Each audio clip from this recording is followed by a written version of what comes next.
Hello and welcome back to Let's Talk. I am Sara, your English teacher. And today I have chosen advanced English verbs, which I usually use in my conversations.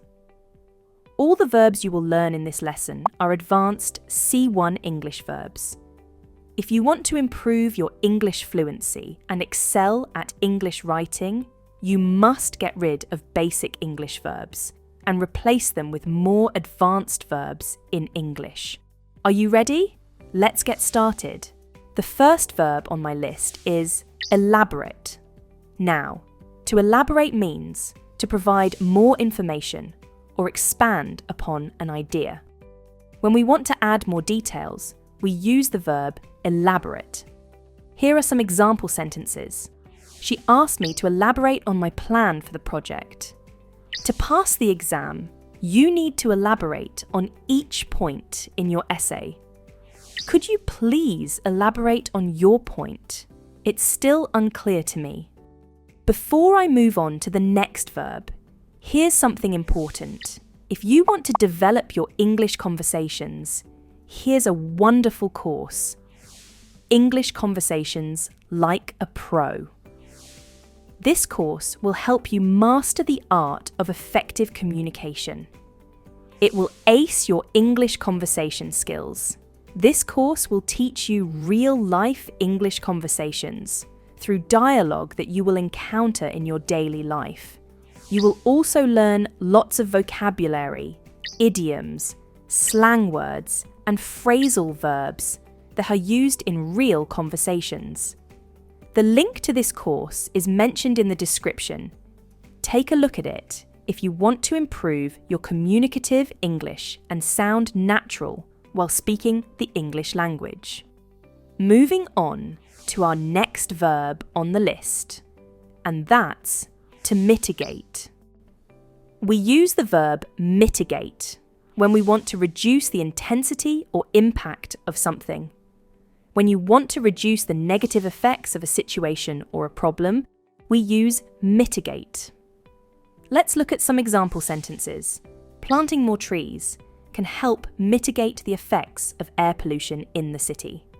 Here, mitigate means that planting trees can reduce or lessen the harmful effects of air pollution. Wearing sunscreen can mitigate the risk of skin damage from prolonged sun exposure. The emergency response team worked quickly to mitigate the damage caused by the natural disaster. Third on my list is to constitute, which means to bring things together to be a part of something. It's like Lego blocks. You use Lego blocks to build something, like a building or a car. Here are some examples. The four main ingredients, flour, sugar, eggs, and butter, constitute the basis of most cake recipes, right? So, these four ingredients are the essential parts of cake recipes. The team's dedication and hard work constitute the key factors in their success. Diversity, languages, and culture constitute what India is today. Next on my list is to emanate. Quite an interesting verb, isn't it? Have you heard it before? To emanate means something is coming from a particular place. It originates from that place. Imagine you enter a room and the room smells wonderful. When you get close to the flowers and take a big sniff, you can smell that strong, lovely fragrance. It means the fragrance is emanating from the flowers. It's the source of the smell. I hope you got it? Let's look at some examples. Confidence seemed to emanate from her as she spoke on stage. The speech was so moving that it seemed to emanate a sense of unity and hope among the audience. The fragrance of fresh flowers emanated from the garden, filling the air with a pleasant scent. Next up is augment. Have you heard of augmented reality? In short, virtual reality, it's something similar to that. When you enlarge something in size, quantity, or strength, you augment it. It's like making something bigger or stronger by adding more to it. Take a look at these examples to understand it better. She decided to augment her income by taking on a part-time job. This means she is increasing her income by adding a part-time job to her existing sources of money. The gym trainer recommended a workout plan to augment your muscle strength. My English lessons will augment your vocabulary and help you speak fluent English. Well, isn't that true? If you feel so, do hit the like button and let me know in the comments. Up next is to persevere. It's a beautiful English verb and means to keep trying and not give up in difficult situations. It's like when you face a tough challenge, but you don't stop trying until you succeed.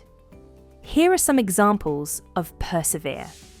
Even though the puzzle was hard, she persevered and finally solved it. Despite facing many obstacles, they persevered in their goal to start a small business. It's important to persevere in your studies, even when some subjects are tough. At number 7, I have to illuminate. What comes to your mind when you hear the verb illuminate? I am sure you can relate it with light, to make something bright. But it could also mean making something clear to understand. It's like making things clearer by providing examples or more information. Take a look at these examples. His simple explanation helped to illuminate the confusing math problem. Could you illuminate clause number 5 in the agreement? The teacher used a hologram projector to illuminate students' understanding of the solar system. Now, that's the literal meaning of the verb illuminate. At number 8, I have to facilitate.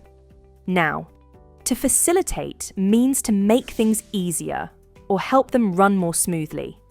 It's like making a task or process simpler so that it can be done more efficiently. I am sure you've heard the word facilitator. We use it as a noun for people who help run things more smoothly. Let's take a look at some examples to understand it better. I prefer using WhatsApp over email as it facilitates faster communication. The teacher used images and videos to facilitate learning in the classroom. The new software was designed to facilitate building presentations faster. So, those were 8 advanced C1 level English verbs that you must include in your conversations. Don't just stick to basic English verbs. Illuminate your English conversations with these advanced verbs in English. If you would like me to bring you more such English lessons, let me know in the comments. I will see you soon with another interesting lesson. Until then, keep learning, keep practicing English. Bye.